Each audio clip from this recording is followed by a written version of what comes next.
Vodafone idea company बंद होने वाली है। अरे यार ये क्या हो रहा है, इसका तो अभी ठीक से 5G भी नहीं आया था, ये बंद क्यों हो रही है?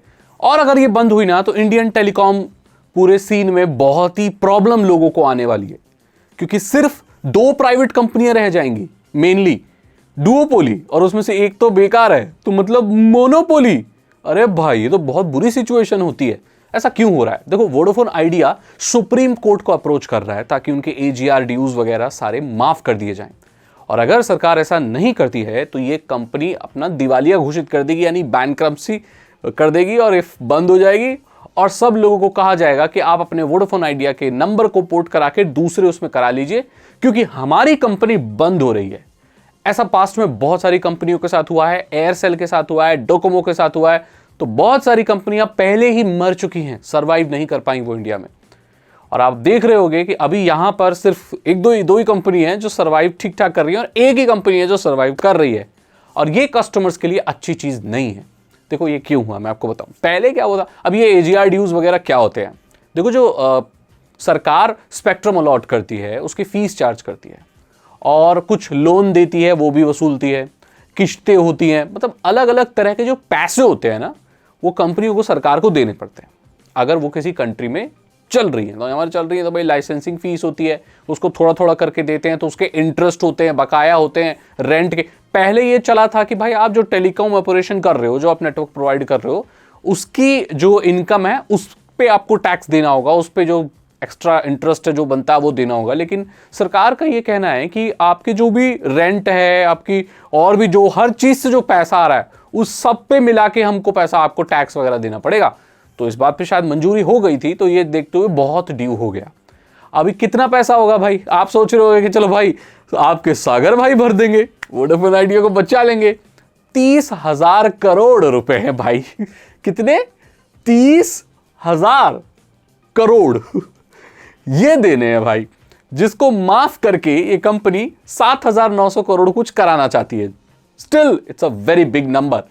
तो भाई इतना तो हम पूरी जिंदगी में नहीं कमा पाएंगे दोस्त। तो ये इतना पैसा देना बाकी है। सुप्रीम कोर्ट देखते हैं क्या बोलता है। सुनवाई हो रही है, इसकी सुनवाई अगर अच्छे में हो गई, कर्ज वगैरह काफी माफ हो गया, तो ठीक है, कंपनी रहेगी। और अगर नहीं हुआ तो ये कंपनी बंद हो जाएगी, और मार्केट में जो क्राइसिस आएगा टेलीकॉम में, उसके बारे में बात करते हैं।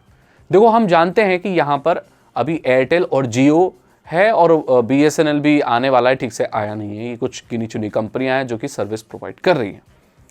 अब ये भी धीरे धीरे खत्म हो जाएंगी। तो जैसे BSNL का तो अभी इतना पता नहीं है, टाइम लगेगा। कई जगहों पे एयरटेल के नेटवर्क नहीं आते, कई जगहों पे लोग जियो इस्तेमाल नहीं, लोगों के पास ऑप्शन नहीं रह जाएंगे। जब किसी भी मार्केट में डुओपोली या मोनोपोली आ जाती है तो वो अपने मन चाहे प्राइसेस वसूलती है। आपको ये मालूम होगा कि 5G अभी इन्होंने मोनेटाइज नहीं किया है ना। अभी असली पैसे जो कस्टमर से लेने चाहिए 5G के लिए, ये लोग नहीं ले रहे। अभी भी सारी कंपनियों के प्रमोशनल ऑफर चल रहे हैं।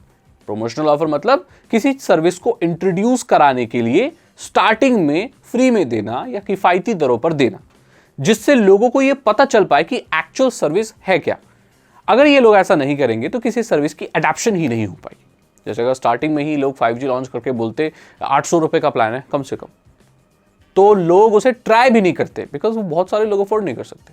तो इसीलिए सस्ते में दे दिया ताकि लोग ट्राई करें और पता चले कि एक्चुअल ये 5G चीज क्या है, और बाद में जब वो उसे मोनेटाइज करने लगे तो वो उसके प्राइसेस बढ़ा दें। ठीक है, ये सिचुएशन तब ज्यादा बेटर होती है जब बहुत सारे ऑपरेटर हो, क्योंकि एक ने बढ़ाया तो हो सकता है दूसरे थोड़े कम रखे, कंपिटिटिव प्राइसेस होते हैं। लेकिन मार्केट में जब कम ऑपरेटर्स बच जाते हैं तो लोगों के पास ऑप्शन नहीं होता, और वो मन चाहे प्राइस देने के लिए मजबूर होते हैं। अब देखो, कंपनियां कोई रहेंगी नहीं, एक दो रहेंगी। आगे चलकर जियो ने बढ़ा दिया, एयरटेल ने बढ़ा दिया, कहां जाएंगे हम? ये दोनों लगभग सिमिलर प्राइस रखते हैं ना। एयरटेल थोड़ा सा 2-3 रुपए ज्यादा रहता है, आपको पता होगा, मैं अपने चैनल पर ये बहुत अच्छे से कवर करता हूं। और जियो का थोड़ा सा 3-4 रुपए कम रहता है। दोनों ही एक ही पैटर्न पर चल रहे हैं। आगे चलकर ये लोगों ने और 200-300 रुपए और बढ़ा दिए तो एक प्लान पे। जुलाई में जब लास्ट ईयर बढ़ा था तो कितना हाहाकार मचा था। अभी और बढ़ा दिया तो इन लोगों ने मोनेटाइज करते वक्त क्या होगा? इंटरनेट तो बहुत ज़रूरत है ना अब हमारी, BSNL तो हर जगह है नहीं, तो क्या करोगे?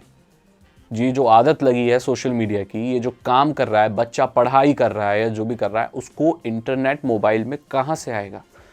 ये क्राइसिस नहीं तो और क्या है? तो तो ये बहुत बड़ा इशू है मेरे हिसाब से। वोडाफोन आइडिया को बचा लेना चाहिए और 3-4 कंपनियां और आ जानी चाहिए इंडिया में ताकि कंपटीशन बन सके। तो यही है, मुझे यही लगता है। बाकी आपकी क्या राय है आप बताइए। अगर आपको ये वीडियो अच्छी लगी तो इसे लाइक करें, दोस्तों के साथ शेयर करें। चैनल पर नए आए तो चैनल को सब्सक्राइब करके बेल आइकन को प्रेस करें। साइबर सिक्योरिटी और एथिकल हैकिंग में इंटरेस्ट तो डिस्क्रिप्शन चेक करें। 299 रुपीज़ के 3 एथिकल हैकिंग कोर्सेज हैं, आसान भाषा में आपको एथिकल हैकिंग सिखा देंगे। मैं मिलता हूं आपसे अगली वीडियो में। Thank you so much and good.